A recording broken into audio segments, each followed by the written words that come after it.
To be clear, Israel has said 9,000 so-called terrorists have been killed, but as the Israeli newspaper Haaretz pointed out, they include those who cross into a kill zone with an invisible line, including many civilians, and when they cross, they are then posthumously termed terrorists with no evidence whatsoever. 40,000 Palestinians are likely to have been killed or more in Gaza because the official statistics exclude those buried under the rubble. Now, the point about Joe Biden and his position there, Joe Biden's hot air all the way through has been a defining feature of this conflict, so-called conflict, genocidal onslaught against the people of Gaza. He has armed and backed Israel as it has caused so much destruction. A large majority of Gaza's civilian infrastructure is now severely damaged or destroyed, so Gaza is now a different colour and texture. 60%, that's the numbers we've got of civilian infrastructure that's either been damaged or destroyed. 60%. 60%. There's barely anything left. It's looking like Mariupol. When looked at from space, where around 13,000 plus children have died violent, horrible deaths, either with their buildings coming down on top of them or being burned and cooked slowly to death or suffocated or both at the same time. And that point, which I did think was editorialising on the part of your journalist, was that it was beyond any doubt or any reason that, it was completely unthinkable that the US could pull the plug on arms because that would then pose an existential threat to Israel. That's in Israel's court.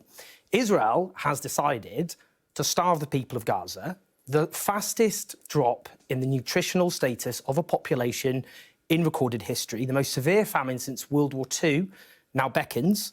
You have people in the north at the moment who are starving to death and eating animal feed in order to live. As David Cameron, Foreign Secretary, not someone I normally quote, detailed in a letter which led, I would note, to the sacking of the Israeli spokesperson Elon Levy, which is probably why you don't have him on your news channel anymore, is because Elon Levy made false statements about aid trucks being allowed in, which then David Cameron went through and said that wasn't true. Israel had gone to great lengths to stop them coming in.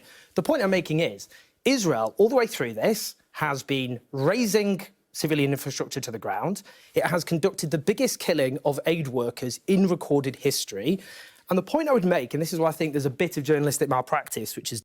And also worth pointing out that it's not just people caught up in the crossfire. Journalists and aid workers have been deliberately targeted on multiple occasions. We literally just had a case of it this week, which was really big in the news.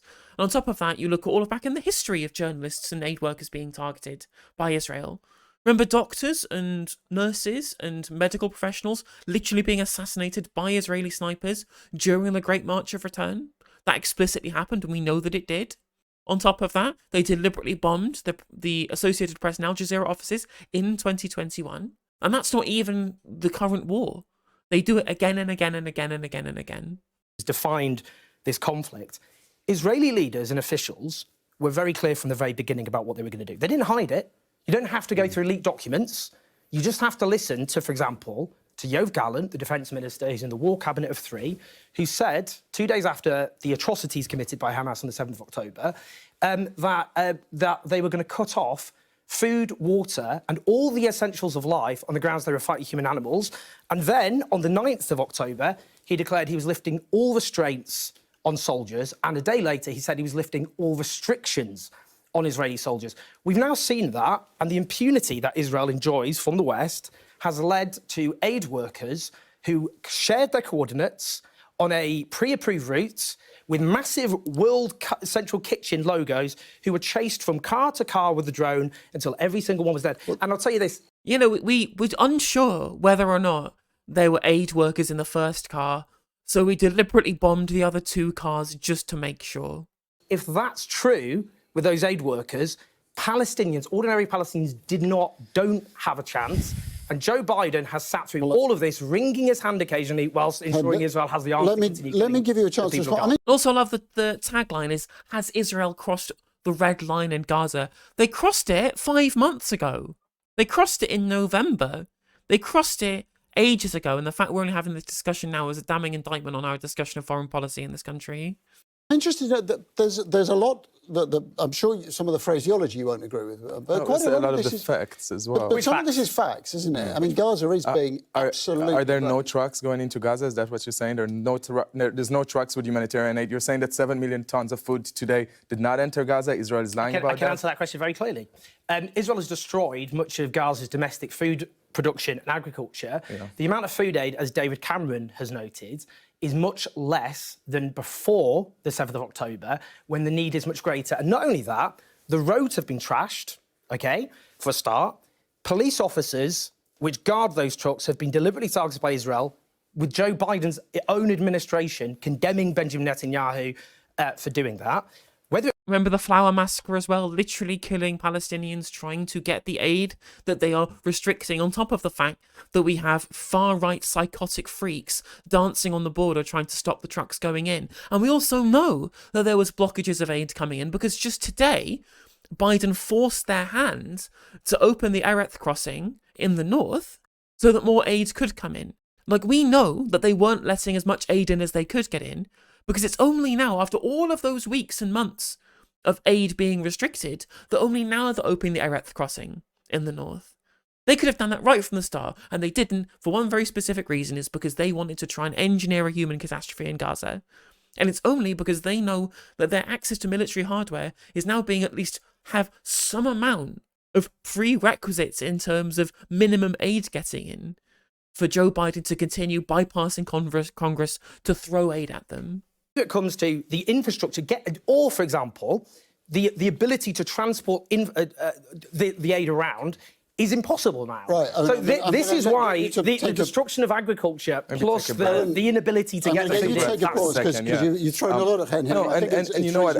I do understand why this conflict raises a lot of emotions. I think we need to focus on reality. And I understand, especially when you are Jewish or Palestinian or Arab, why you feel so connected to this conflict and really being hurt and upset. I'm upset. My family. Whatever race I am makes no difference. The idea that you need to have some kind of racial connection to this conflict just shows again how far removed a lot of these people are from what is in its essence a territorial conflict. My friends, I lost friends in October 7th. I don't understand why you are so because I object to genocide, because I'm a human being. And of course it's not a genocide, because... I'm a human being, that's why. Would you call every war a genocide? So no, what is a genocide? Because you're seeing the deliberate attempt to starve a population to death, which Israel's own leaders said at the beginning they were going to do. I think let's Israel is now on trial at the International Court of Justice. And what did they say? Did they say it's a genocide? So do you know how they... Just quickly on that. Well, they can't do that at this stage. Right, they can't do it. So why do you bring it up? Because that's what you do. Because that's what you've done this whole time. Because they said it was plausible. Pieces of ideas that are false. They said it was a plausible case. You make the International Court of Justice. You can both win that argument, all right? Both of you can... Well, to try and explain again, essentially, there is a plausible case of genocide, and they have put up some level of provisional measures that Israel have been told they have to acquiesce to, which of course they fucking didn't. Of course they didn't try and maximise aid getting in, because how long has it been since the provisional ruling was laid down by the ICJ? And it's only now that the Erez crossing has been opened. Again, they could have let more aid in and they did not, which means they are clearly in violation of the provisional measures handed down by the ICJ. But for them to be able to adjudicate it as being a genocide, it's going to take years before we know. And by then, all of the damage will have been done. Do you think that just the day after Srebrenica, they were just like, yep, Ratko Mladic, he's a genocidaire? No, they had to go through a whole court process. But the provisional measures are what's important here, because it can understand the intentions and whether or not people are acting in good faith to prevent genocide, when Israel clearly have not been. Clearly haven't been. As we know from what I just discussed about the amount of aid that they're allowing to get in, which is one of the most key elements of provisional measures. Can win on the International Court. Right. No, they haven't said it's a genocide. Yes, they have said it's a genocide yet. Just to get the facts right. But you can say it's a genocide. The International Court of Justice can't. You can say that it's a genocide. They can legally determine something, but I can look at a British guy in London would tell us it's a genocide in Gaza. I want to address this question, though. Let's get away from the generalisation. Let's talk specifically about what happened with these aid workers who were killed on the ground. Yeah. Now, it's a point that Mark Stone made. It's a point that I know you have referred to and said it's revolting. But is it a reality that foreign aid workers present a much greater international challenge to the Israeli government than the deaths of tens of thousands of Palestinians? Absolutely not. I think that every civilian casualty is terrible, and that's what Israel has been saying since the beginning of this war. I don't think that anyone in Israel, the difference between Hamas and Israel is that when civilians are killed in Gaza, Israelis are not going in the streets and celebrating it. We're not handing out sweets in the streets. No, but they seem of Israel. a lot more bothered about the international reaction to these aid workers. And also, loads of them support it. There's an absolute majority of civilians in Israel who support the war crimes being committed by their own government. Believe me, I have huge amounts of reverence for every single Israeli who gets out on the street protesting the obscene war that's been committed by their government, because it puts both of them and the people that they live beside in Palestine in grave danger of a broader conflict which their government doesn't seem to care about because they only care about power. And there are plenty of Israelis who have been protesting their own government, not a majority or even necessarily a large minority, but there are at least a number of people. I mean, you look at Ofer Kasif, for example, in the Israeli Knesset, essentially wanting to have been removed by the government for his vocal opposition to the genocidal war in Gaza. But the majority of the Israeli population support what's happening.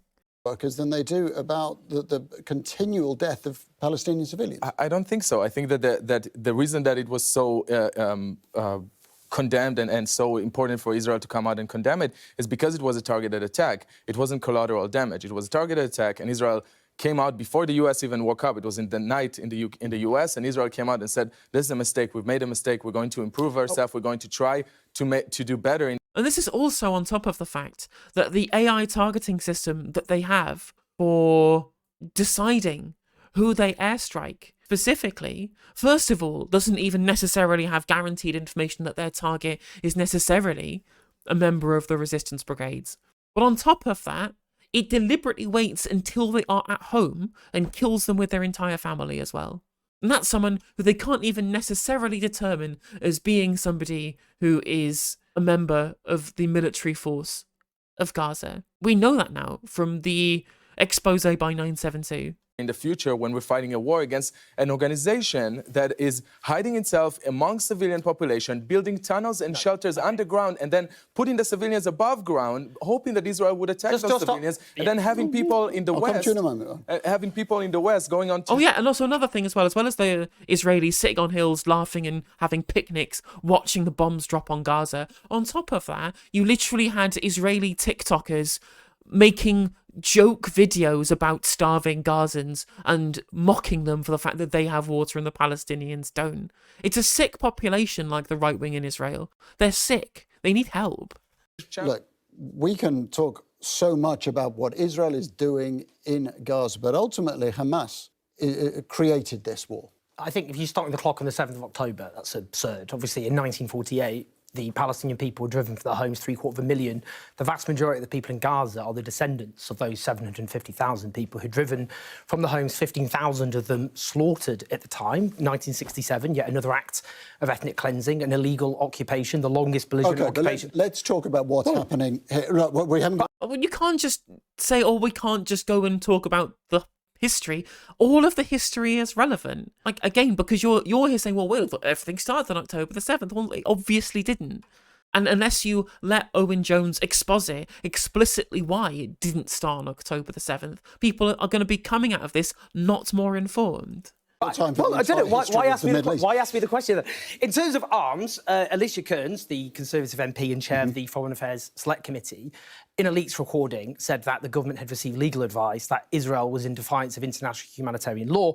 What that legally necessitates is Britain ending all arms sales, but also ending all cooperation and sharing intelligence. Now, you're right, Britain doesn't supply that many arms, but if it ends arms sales, that then puts huge pressure on Germany, which has decided to make the Palestinian people pay for the grievous crimes it committed by attempting to exterminate the Jewish people. Come on, have some decency. The second I won't point, let you. The memory of the Holocaust will not be used this way. How dare you? You're not Jewish. Don't do that. It shouldn't really, be used. Don't do it. It shouldn't be used to force the Palestinians. Even for you, it's a red line. Shouldn't be used to force the Palestinians. Let's be clear. To pay for the Holocaust. Now, in terms of, I think Hen believes that you are disparaging the memory of the Holocaust. Of course, he just did. No, I didn't. I said that Germany is making Palestinians pay for the 6 million Jews that were killed in the Holocaust? Yes, I absolutely did. This is absolutely disgusting. I can't believe I stand by what I said because it's absolutely true. Olaf Scholz explicitly stands by this statement. He said it in a press conference he gave standing next to Benjamin Netanyahu, saying that because of the history of what Germany did in the 1940s, we feel like we have a debt to the state of Israel. And whilst it's certainly very true that Germany has a debt to the entire Jewish diaspora at this point, like, you are not wrong to be saying that there is a broader debt to be paid down by German society to Jewish people. But the idea that that necessitates backing up the actions of the state of Israel, which again is not the representative of the Jewish international community, and to say so is literally anti-Semitic, to try and say that Israel as a state represents global Jewry, which it literally does not, because not all Jews are Israelis, not all Jews are pro-Zionist. That is explicitly not true.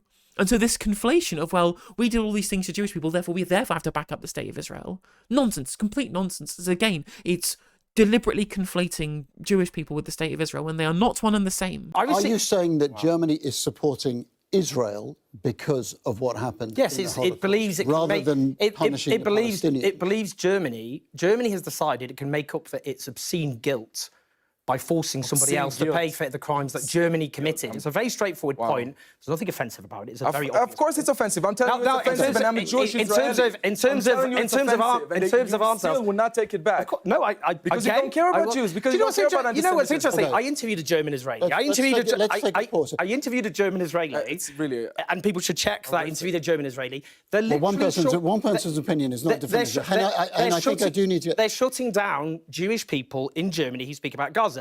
The point about arms, which we were talking about, Israel has destroyed the medical. The German government is literally being under legal scrutiny now because of the way that it is shutting down discussion of these issues. And loads of Jewish Germans have explicitly been under duress by the state for supporting the Palestinians and being anti-Zionist. It's absolutely crazy. System of Gaza. That itself is a genocidal act. There's no functioning healthcare system. They just destroyed Al Shifa Hospital, the biggest hospital in Gaza. It's been used by Hamas. Now, well, you think everything's used by Hamas, so you could point everything to Hamas. No. We can't make glib questions like that. Okay. There are clearly Hamas infrastructure across Gaza. According to every intelligence organization, every single medical facility and hospital in Gaza has been attacked. That imposes a daily death sentence on everyone who has cancer, heart problems, really impossible. people who are pregnant, pregnant women who are having quickly. No, I need to let Hen have a response. Babies who are having their limbs amputated. We can see the devastation, and I know you're upset by some of the things that Owen is saying there, but you would accept that the wholesale destruction of Gaza is causing immeasurable pain to the civilian population. It's causing unimaginable pain for Israelis, for myself, to see that I am angry by every civilian casualty in Gaza. I am heartbroken. It's crazy that we have to get to this point. I mean, we don't want that. We didn't have that on October 6th. We pulled out of the Gaza Strip. There was no military control over the Gaza Strip. There were borders. The military control of the Gaza Strip includes controlling the airspace, controlling the waters, controlling the borders, controlling the population registry. There is still an internationally recognised military occupation of the Gaza Strip that has been since 1967. Like there is with Egypt. By the way, why isn't anyone asking why Egypt isn't letting in trucks of humanitarian? Because Israel controls the Rafah crossing. The whole point of the Egypt-Israel treaty is that Israel has fucking control over the Rafah crossing, even though it's in Egypt. Why do they get these people? They don't even know. They don't even know. Of course, believe it, everyone who's watched my stream for plenty of time knows that I have endless criticism for fucking Sisi, President of Mexico. I have infinite amount of criticism for Egypt. I have criticism for Transjordan for what they were doing to the Palestinians when they were occupying the West Bank up to 1967. Nobody has clean hands in this. But there was one political ideology very specifically that's the root cause of all of it. It's obviously Zionism. At the end of the day, let me just say, there's two sorts of approach to this conflict. There's people that look at the past and there's people that look at the future. I'm looking at the future. I want a future for my kids that will be affected by it to live peacefully with Palestinian children. That's all I want. Well, what the Palestinian children he survived... At this moment, this conversation will continue another time. Now, this has caused quite a stir, this recent Owen Jones kerfuffle, because the derangement syndrome never goes away. It never ever goes away. British journalist Owen Jones stated live on TV that Germany was making Palestinians pay because they have seen guilt over the Holocaust. Literally true? Olaf Scholz said so? Setting aside the unethical weaponization of one of the worst atrocities in all of history, which, again, Olaf Scholz has been doing, those people don't count as humans. He never said that. Those atrocities mean nothing. Never said that. And any response to get back hostages is completely legitimate because Jews have no right to defend ourselves. He also never said any of these things. He just said that you can't do genocide, right? It's like, oh, well, you think I shouldn't do genocide? Well, you must believe that we just should just leave the hostages to go away, even though, there's a route to getting the hostages back, and it's called agreeing to a ceasefire. It's as simple as that. And a prisoner exchange for all of those hostages that are being held in Israeli prisons right now, having been taken from their homes directly in the West Bank and thrown in Israeli jails with no trial. Those are hostages as far as I'm concerned. Therefore, any support for this right, as well as the fight to dismantle the local arm of the biggest terrorist machine in the Middle East, well, not ISIS, can only be explained by guilt over the last Nazi genocide. But that's what Olaf Scholz said. And even then, nobody said anything about not being able to defend oneself. What we say is you're not allowed to do genocide. It's as simple as that. It's crazy when you watch these pro-Zionist people speak and the things that they say and the kind of logic holes they have to kind of dig themselves into to justify everything, as if there is just no line between completely capitulating to another side within an armed conflict and genociding an entire population. They can't even conceive that might be something someone might not want to do. Crazy, honestly, crazy stuff. Hey there, if you enjoyed the video, make sure that you like and leave a comment. That helps the video out in the algorithm. If you subscribe and ring the bell, it'll let you know when I go live. I stream every day on YouTube and Twitch. You can also follow all of my socials down in the description. And if you want to support me in a more financial manner, there's a join button for membership to just 99p to be a member on YouTube, as well as a Patreon, and there's some merch there as well. And hopefully I'll catch you on the next video. Take care.